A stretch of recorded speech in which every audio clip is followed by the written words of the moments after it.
Naaman, panglima Raja Aram, adalah seorang terpandang di hadapan tuannya dan sangat disayangi. Sebab oleh dia, Tuhan telah memberikan kemenangan kepada orang Aram. Tetapi orang itu, seorang pahlawan tentara, sakit kusta. Orang Aram pernah keluar bergerombolan dan membawa tertawan seorang anak perempuan dari negeri Israel. Ia menjadi pelayan pada istri Naaman. Berkatalah gadis itu kepada nyonyanya, "Sekiranya tuanku menghadap nabi yang di Samaria itu, maka tentulah nabi itu akan menyembuhkan dia dari penyakitnya." Lalu pergilah Naaman memberitahukan kepada tuannya, katanya, "Begini-beginilah dikatakan oleh gadis yang dari negeri Israel itu." Maka jawab Raja Aram, "Baik, pergilah, dan aku akan mengirim surat kepada Raja Israel." Lalu pergilah Naaman dan membawa sebagai persembahan 10 talenta perak dan 6.000 shikal emas dan 10 potong pakaian. Ia menyampaikan surat itu kepada Raja Israel yang berbunyi, "Sesampainya surat ini kepadamu, maklumlah kiranya bahwa aku menyuruh kepadamu Naaman, pegawaiku, supaya engkau menyembuhkan dia dari penyakit kustanya." Segera sesudah Raja Israel membaca surat itu, dikoyakkannyalah pakaiannya, serta berkata, "Alahkah aku ini yang dapat mematikan dan menghidupkan, sehingga orang ini mengirim pesan kepadaku, supaya ku sembuhkan seorang dari penyakit kustanya?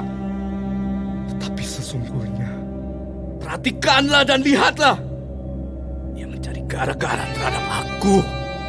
Segera sesudah didengar Elisa, abdi Allah itu, bahwa Raja Israel mengoyakkan pakaiannya, dikirimnyalah pesan kepada Raja, bunyinya, "Mengapa engkau mengoyakkan pakaianmu? Biarlah ia datang kepadaku, supaya ia tahu bahwa ada seorang nabi di Israel." Kemudian datanglah Naaman dengan kudanya dan keretanya, lalu berhenti di depan pintu rumah Elisa. Elisa menyuruh seorang suruhan kepadanya, mengatakan, "Pergilah mandi 7 kali dalam sungai Yordan, maka tubuhmu akan pulih kembali, sehingga engkau menjadi tahir." Tetapi pergilah Naaman dengan gusar sambil berkata, Aku sangka bahwa setidak-tidaknya ia datang keluar dan berdiri memanggil nama Tuhan Allahnya, lalu menggerak-gerakkan tangannya di atas tempat penyakit itu, dan dengan demikian menyembuhkan penyakit kustaku. Bukankah Abana dan Parpar, sungai-sungai Damsik, lebih baik dari segala sungai di Israel? Bukankah aku dapat mandi di sana dan menjadi tahir?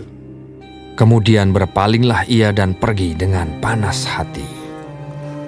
Tetapi pegawai-pegawainya datang mendekat serta berkata kepadanya, "Bapak, seandainya nabi itu menyuruh perkara yang sukar kepadamu, bukankah Bapak akan melakukannya? Apalagi sekarang, ia hanya berkata kepadamu, 'Mandilah, dan engkau akan menjadi tahir.'" Maka turunlah ia membenamkan dirinya 7 kali dalam sungai Yordan, sesuai dengan perkataan abdi Allah itu. Lalu pulihlah tubuhnya kembali seperti tubuh seorang anak dan ia menjadi tahir. Kemudian kembalilah ia dengan seluruh pasukannya kepada abdi Allah itu.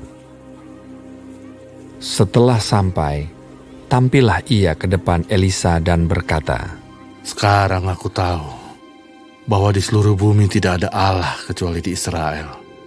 Karena itu, terimalah kiranya suatu pemberian dari hamba-Mu ini. Tetapi Elisa menjawab, "Demi Tuhan yang hidup, yang di hadapannya aku menjadi pelayan, sesungguhnya aku tidak akan menerima apa-apa." Dan walaupun Naaman mendesaknya supaya menerima sesuatu, ia tetap menolak. Akhirnya berkatalah Naaman, Jikalau demikian, biarlah diberikan kepada hamba-Mu ini tanah sebanyak muatan sepasang bagal. Sebab hamba-Mu ini tidak lagi akan mempersembahkan korban bakaran atau korban sembelihan kepada Allah lain, kecuali kepada Tuhan. Dan kiranya Tuhan mengampuni hamba-Mu ini dalam perkara yang berikut, apabila tuanku masuk ke kuil Rimon untuk sujud menyembah di sana, dan aku menjadi pengapitnya, sehingga aku harus ikut sujud menyembah dalam kuil Rimon itu, kiranya Tuhan mengampuni hamba-Mu ini dalam hal itu." Maka berkatalah Elisa kepadanya. Pergilah dengan selamat. Setelah Naaman berjalan tidak berapa jauh daripadanya, berpikirlah Gehazi, bujang Elisa, abdi Allah.